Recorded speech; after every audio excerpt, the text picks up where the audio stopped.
yes, we had the Susita in the 60s, 70s, and it didn't work out, and Better Place, which created a lot of buzz, but also didn't work out.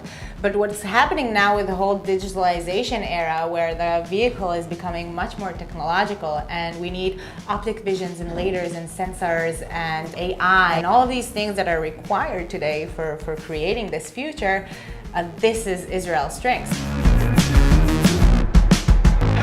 We're back with Orly Dahan from EcoMotion, talking about the Israeli companies that are leading innovation in automotive tech.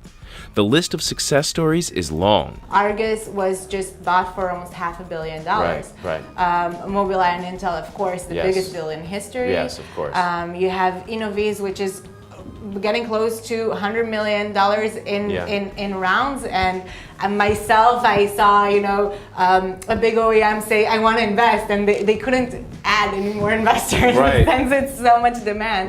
Innoviz develops computer vision that self-driving cars need to see the road and make decisions in real time. For now, the car's eyes come in the form of Lidar, a detection system that works on the principle of radar but uses a pulsing laser beam to measure distance. Until recently, Lidar required a large spinning apparatus that is bulky and expensive.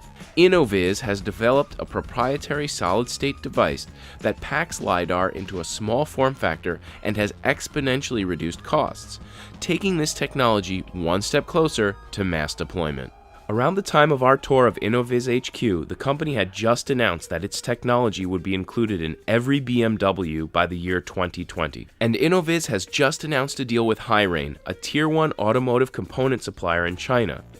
It means that this company has direct access to a marketplace that manufactures 26 million vehicles per year. So what you're looking at is the first samples of the Innoviz Pro coming out from our production line. The information that you see on top of the range is also what we call reflectivity. So per pixel that we collect the time of light, we also measure the amount of light. And that is very useful when you want to classify an object. For example, you see the car here, you can see not only the shape, you can also see kind of like the shades of the car, the shape of the car. It almost looks like a low-resolution video image, even though that's based off of 3D mapping, right? Exactly. What you see, the picture that you see on the bottom is just like a 2D image. That when you take the 3D information, throw out the range information, you get on the reflectivity, you can use it to realize that this is a person and this is a car. She's carrying a bag, for example. And you can see the lanes, which is not very common in LiDARs. When do you think most production models of cars will start to have Lidar in them? Really, the first market that you will see starting maybe even next year, maybe in small volume, is the shuttles, autonomous shuttles, because it's the most simple task you can think about. Like a college campus shuttle, right? It's like a point A to point B, which is pre-designed, pre-mapped, etc. It's like the simplest. Low speed. Low speed. So these are probably what you're going to see very soon. Okay. Then you'll see trucks, autonomous trucks, which is mostly highway and solving a big problem there. And there is a very strong business case around trucks. For sure.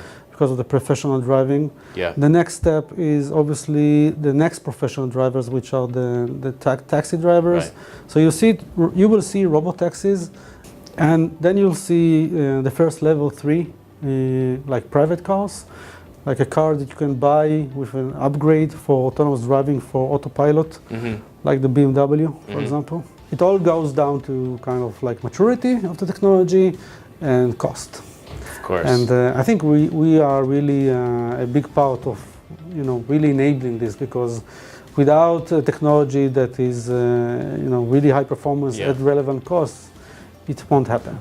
So it may not be so long before we have cars that can see and understand the road, but what about other modes of transportation? That's the value proposition of Here Mobility, a company that wants to make all modes of transportation seamless with what they're calling a mobility marketplace.